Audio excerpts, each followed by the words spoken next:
So I would like to start by asking you a question. Who has ever failed in their life? Please raise your hands. Well, we all have failed in one way or another. And obviously, it does not feel great, right? I failed too. And I failed in a way that at the time felt like my entire world had completely fallen apart. A few years ago, I had just graduated from one of the top business schools in the world, Rotterdam School of Management. I had all my friends, I had a great flat in Rotterdam, I had a job at university waiting for me. I really had everything figured out. I was on the road to success, to work for a large corporation, make a lot of money, and land my dream job. Well, guess what? Things didn't exactly work out the way I had planned them, of course. I had failed to properly apply for my master's degree and missed one little part of the application process. The school told me that I couldn't start until next year and that there was nothing I could do about it. I was devastated. I felt like my entire world had completely fallen apart. Some of you may have been in a similar situation when you had made a terrible mistake and you didn't know what to do. When it seemed like you had reached one of the lowest points in your life. Well, that's pretty much how I felt at that point in time. But when looking back, I realized that this mistake enabled me to take a step back and understand what really mattered to me. And what was it that I wanted to do with my life at 22 years old anyways? It enabled me to travel, learn a new language, and actually get admitted to my dream school in Paris, where I didn't even think I could ever get in before. As I continued my studies, I discovered my passion for sustainability and landed my first job as a sustainability manager. Little did I know that I would later get this amazing job as a sustainability director, working 100% remotely for an American company. So, what does this story tell us? Well, sometimes failing is exactly what we need in order to take a step back and understand what is a true purpose. For me, it is fighting against climate change and leading with empathy and kindness. So I would now like to take a moment for you to think about one goal that you would like to accomplish in your lifetime. It could be anything like getting this dream job, dream house, dream car, traveling somewhere, learning a new language. It can be as crazy as you want. It could be becoming, I don't know, a pilot or a movie star. However,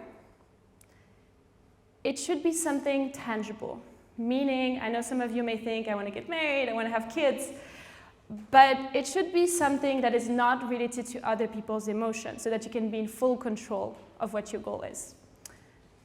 Because we cannot control other people's emotions. So think about one tangible goal, like the few examples I gave, can be as crazy as you want, and I will give you 30 seconds to think about what is this one goal that you want to achieve.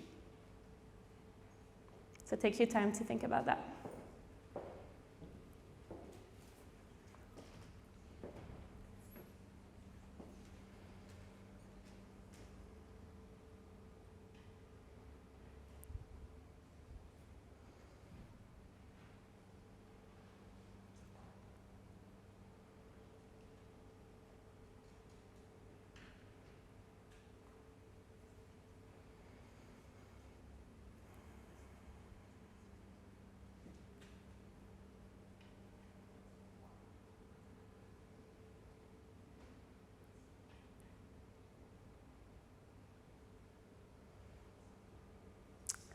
All right, I think it has been about 30 seconds.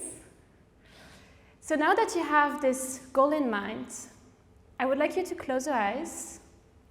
So go ahead, close your eyes, and imagine yourself having accomplished your goal and feeling so proud of what you've accomplished. You can open your eyes.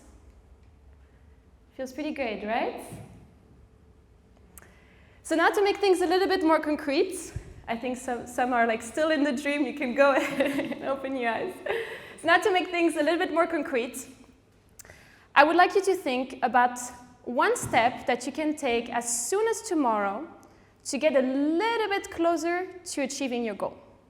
So what can you do as soon as tomorrow to get a little bit closer to achieving the goal that you just thought about? I'll give you another 30 seconds to think about it. You can close your eyes again if that helps you think.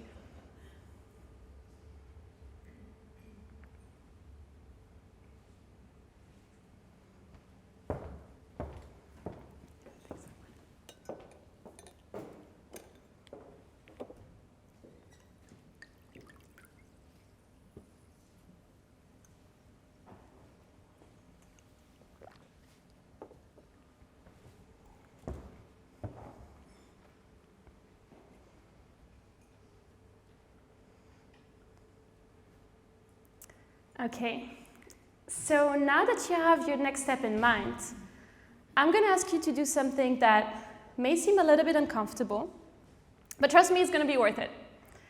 So I would like you to pick someone in the room, maybe the person next to you, and shake the hand of this person to commit to doing this step tomorrow. So you have no choice. So go ahead. I want to see some handshake. Super. Do you need a handshake? We good? Okay, did everybody shake the hand of someone? Super. Okay. So, why did we do that? Besides making you a bit uncomfortable and laughing a lot, so that's nice.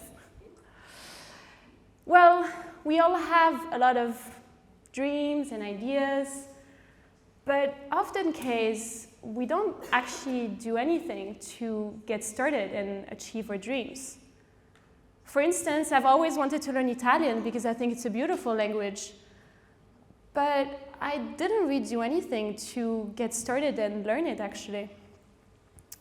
So 2 years ago, I sat down together with a coach and wrote down all my goals and what I should do tomorrow, in the short term, so the next few months, and in the long term, so the next few years, in order to achieve my goals.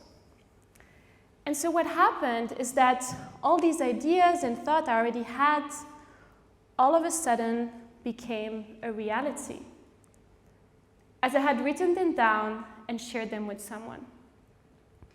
So the same thing just happened to you right now, as you shook the hand of someone and committed to achieving your goal.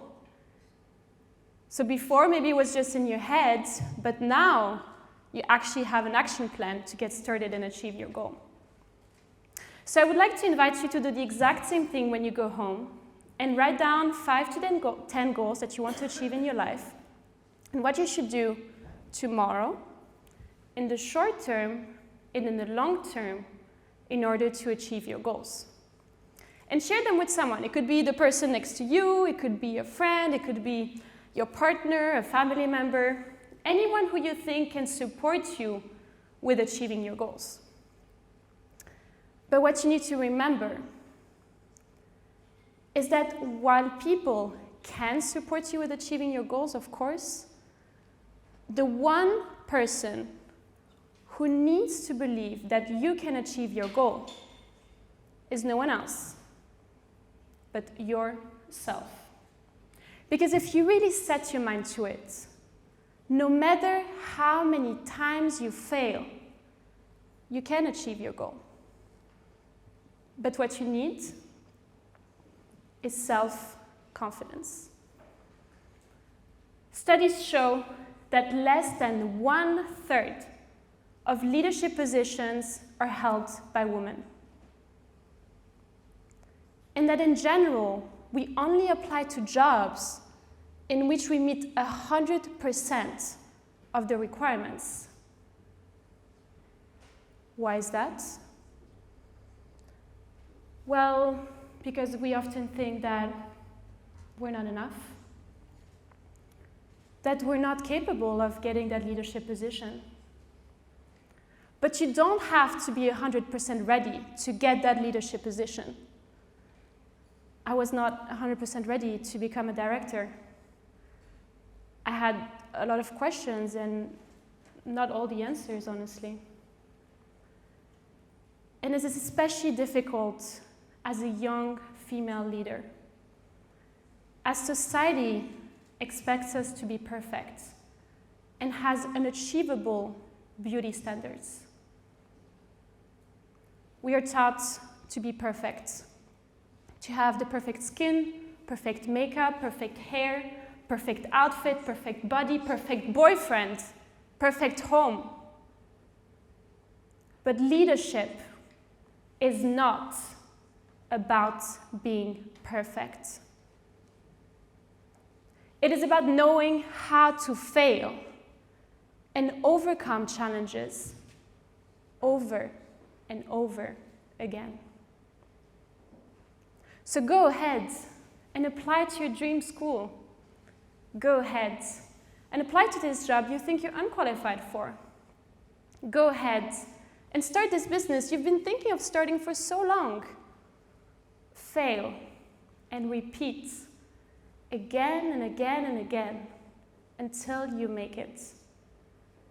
Because if you're truly passionate about something and want to make a difference, the work will pay off. So write down your goals. Share them with someone. You might fail and get rejected, of course. But there is no excuse for not trying. 2 years ago, I wrote down that I wanted to be a sustainability director, working 100% remotely. A lot of people thought it was not possible, including my best friend and my parents. But I believed it was possible, and here I am today.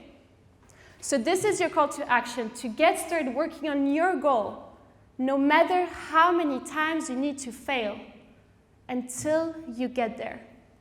So dream big and fall hard, but rise stronger every time. Thank you.